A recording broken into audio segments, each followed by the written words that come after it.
نحمده ونصلي على رسوله الكريم اما بعد فاعوذ بالله من الشيطان الرجيم بسم الله الرحمن الرحيم رب اشرح لي صدري ويسر لي امري واحلل عقدة من لساني يفقهوا قولي۔ جنابت کے احکام۔ وجوب غسل کی حالت کو حالت جنابت کہتے ہیں۔ وجوب غسل یعنی جب غسل واجب ہو جاتا ہے تو اس حالت کو جنابت کہتے ہیں۔ جنابت کا لفظ جم سے، جم پہلو کو کہتے ہیں، نہیں بچنا۔ مندرجہ ذیل 4 حالتوں میں مسلمان مرد اور عورت پر غسل کرنا فرض ہو جاتا ہے۔ نمبر 1، جوش کے ساتھ منی خارج ہونے کے بعد، اس میں احتلام بھی داخل ہے، یعنی کوئی ایسا خواب آئے یا ویسے۔ نمبر 2، صحبت کے بعد یعنی سیکشول انٹرکورس کے بعد۔ نمبر 3، حیض کے بعد۔ نمبر 4، نفاس کے بعد یعنی بچے کی پیدائش کے بعد۔ اس میں یاد رکھیے کہ بہت سے لوگ پوچھتے ہیں کہ اگر خواتین انٹرنل چیک اپ کرواتی ہیں تو کیا اس سے غسل واجب ہوتا؟ تو کوئی غسل واجب نہیں ہوتا جب تک کہ ان 4 چیزوں میں سے کوئی چیز نہ ہو۔ صرف منی خارج ہونے سے بات نہیں، بلکہ جوش کے ساتھ منی خارج ہونے کے بعد غسل واجب ہوتا ہے۔ صحبت اور غسل جنابت۔ صحابہ کرام رضی اللہ عنہم کے درمیان غسل جنابت کا ایک مسئلہ زیر بحث آیا۔ ایک گروہ کہتا تھا کہ غسل صرف دخول پہ فرض ہو جاتا ہے، انزال شرط نہیں، یعنی واٹر ڈسچارج جو ہے وہ ضروری نہیں۔ دوسرا گروہ بیان کرتا تھا کہ وجوب غسل کے لیے دخول کے ساتھ انزال بھی شرط ہے۔ یہ طویل مباحثہ کسی فیصلہ کن صورت پر منتج نہ ہوا۔ آخر قرار پایا کہ ام المومنین حضرت عائشہ رضی اللہ عنہا سے دریافت کیا جائے۔ حضرت عائشہ نے کہا کہ رسول اللہ صلی اللہ علیہ وسلم نے فرمایا، اذا جلس بین شعبها الاربع ومس الختان الختان فقد وجب الغسل۔ جب مرد عورت کی 4 شاخوں کے درمیان بیٹھ جائے اور اس کا محل ختنہ عورت کے محل ختنہ کے ساتھ مس کرے تو غسل واجب ہو جاتا ہے۔ تو مسئلہ یہ ثابت ہوا کہ صرف دخول پر ہی مرد اور عورت جنبی ہو جاتے ہیں اور ان پہ غسل واجب ہو جاتا ہے، انزال یعنی منی کا نکلنا شرط نہیں۔ رسول اللہ صلی اللہ علیہ وسلم نے فرمایا، جب تم عورت کی 4 شاخوں کے درمیان بیٹھ کر صحبت کرو تو تم پر غسل واجب ہو گیا، اگرچہ منی نہ نکلے۔ عورت کو بھی احتلام ہوتا ہے۔ ام المومنین حضرت سلمہ رضی اللہ عنہا روایت کرتی ہیں کہ حضرت ام سلیم نے رسول اللہ صلی اللہ علیہ وسلم سے کہا، اے اللہ کے رسول، یقیناً اللہ حق سے نہیں شرماتا، یعنی حق بات اور ایک ضروری بات جو ہے اس کو واضح کرنا ضروری ہوتا ہے، اور اس معاملے میں شرم سے کام نہیں لینا چاہیے، کہیں ایسا نہ ہو کہ انسان انجانے میں غلط کام کرتا رہے۔ تو یہ کہہ کر انہوں نے مسئلہ پوچھا، کیا عورت پر غسل ہے جبکہ اس کو احتلام ہو؟ آپ نے فرمایا ہاں، لیکن جب پانی کا نشان دیکھے یعنی منی دیکھے۔ اس پر حضرت ام سلمہ نے شرم سے منہ چھپا لیا اور عرض کیا، اے اللہ کے رسول، کیا عورت کو بھی احتلام ہوتا ہے؟ آپ نے فرمایا ہاں ہوتا ہے، تیرا داہنا ہاتھ خاک آلود ہو، یعنی یہ ایک پیار کی ڈانٹ تھی۔ اور اس میں ہو سکتا ہے کہ مزاج کا فرق ہو، بعض خواتین کے ساتھ ایسا نہ ہو اور بعض کے ساتھ ایسا ہو، لیکن اس میں جو اصل چیز ہے وہ ایکسیسو واٹر ڈسچارج ہے۔ اس میں کہیں ایسا نہ ہو کہ لیکوریا وغیرہ کے ساتھ اس کو ریلیٹ کر دیا جائے۔ دونوں چیزوں میں فرق ہے۔ اور احتلام جو ہے وہ سوتے وقت ہوتا ہے، یعنی سو کر اٹھنے پر اگر انسان اپنے کپڑوں پر زیادہ ڈسچارج دیکھے، خواہ کوئی خواب یا کوئی فیلنگ یاد نہ بھی ہو، تو پھر غسل کرنا ضروری۔ معلوم ہوا کہ عورت یا مرد نیند سے اٹھ کر اگر تری یعنی نشان منی دیکھیں تو یہ احتلام کی علامت ہے، لہذا ان پر غسل کرنا فرض ہو جاتا ہے۔ اور اگر احتلام کی کیفیت انہیں یاد ہو لیکن نشان نہ پائیں، یعنی خواب یاد ہے لیکن کوئی سامنے علامت نہیں، تو غسل فرض نہیں ہوگا۔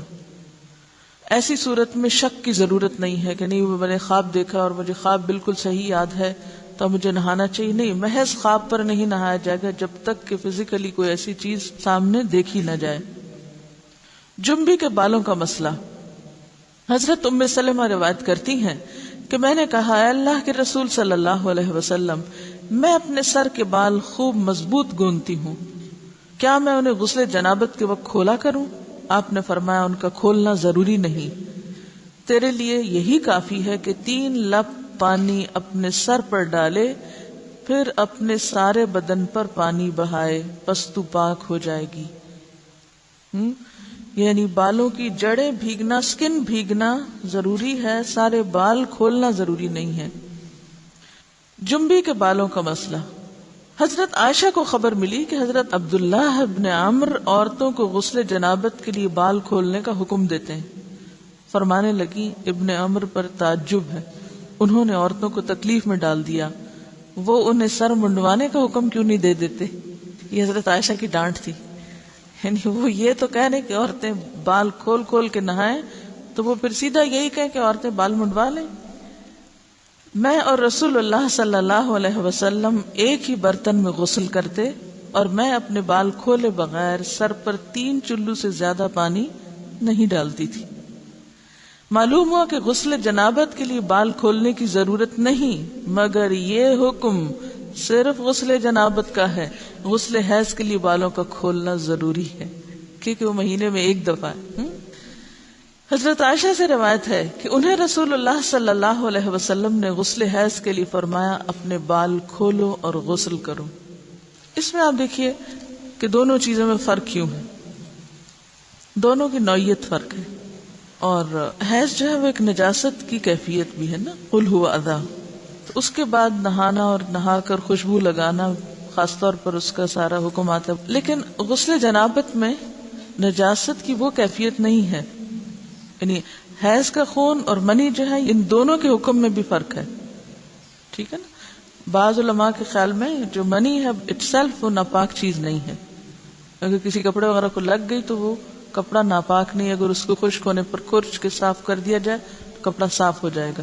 لیکن خون حیض پر آپ صلی اللہ علیہ وسلم کیا فرمایا، چٹکیوں سے مل مل کے اس کو صاف کر کے دھوئے، تو ان دونوں میں بھی فرق ہے، لہٰذا ان دونوں کے بعد نہانے کے حکم میں بھی فرق ہے، ایک میں بال کھولے جائیں گے اور بال بھی دھوئے جائیں گے اور بالوں کی جڑیں بھی دھوئی جائیں گی، جبکہ دوسرے عام غسل جنابت میں بال کھولنا اور پورے بال دھونا شرط نہیں۔ بہت سی بچیاں ایسی جن کی شادی ہوتی ہے اور اس کے بعد انہیں ان مسائل کا پتہ نہیں ہوتا، یا تو پھر شرم کے بارے نہاتی نہیں، یا نہاتی ہیں تو پھر وہ پورے بال دھو دھو کے سکھانے میں اور ان چیزوں میں اتنا وقت ضائع کر دیتی ہیں کہ پھر بعضوں کا شوہر کی نافرمانی اور آپس کے تعلقات میں ٹینشن، لوگوں کا خوف۔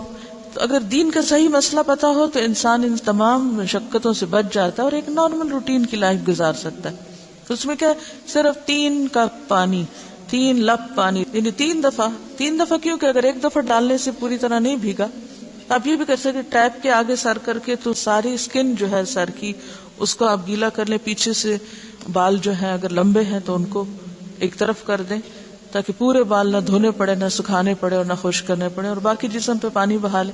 دوسری صورت یہ ہے کہ مگ میں پانی لے کے تو اس کو آپ تھوڑا تھوڑا کر کے پورے کو ایک دفعہ کریں، پھر اس کے بعد دوبارہ کریں اور تیسری دفعہ رول کر کے بالوں کو پیچھے سے شاور کیپ ڈال لیں اور باقی جسم پھر دھو لیں۔ شاور کیپ سے کیا ہوتا ہے عام طور پر کہ پیچھے کے جو سارے لمبے بال ہیں پھر وہ نیچے گر کے گیلے نہیں ہوتے، وہ آپ کے سر پہ ہی ٹک جاتے ہیں۔ تو سر کی اسکن دھوئیں اور بالوں کو جوڑے کی شکل میں باندھ کے اوپر شاور کیپ پہن کے پھر باقی جسم کو اچھی طرح دھو لیں۔ تو اس میں آپ دیکھیں کہ جب بالکل سر کے سکن کا حصہ ہی تر ہوگا، اور یہ 3 دفعہ کرنا ہوگا، ایک دفعہ سے نہیں کام چلے گا، 3 دفعہ کرنا تاکہ کوئی بھی بال برابر جگہ سکن کی خشک نہ رہ جائے۔ تو اس سے کیا ہوگا کہ جتنا کم بال گیلے ہوں گے اتنے کم دیر میں ان کو خشک بھی کیا جا سکتا ہے اور کسی بھی مشقت کے بغیر انسان نماز پڑھ سکتا ہے۔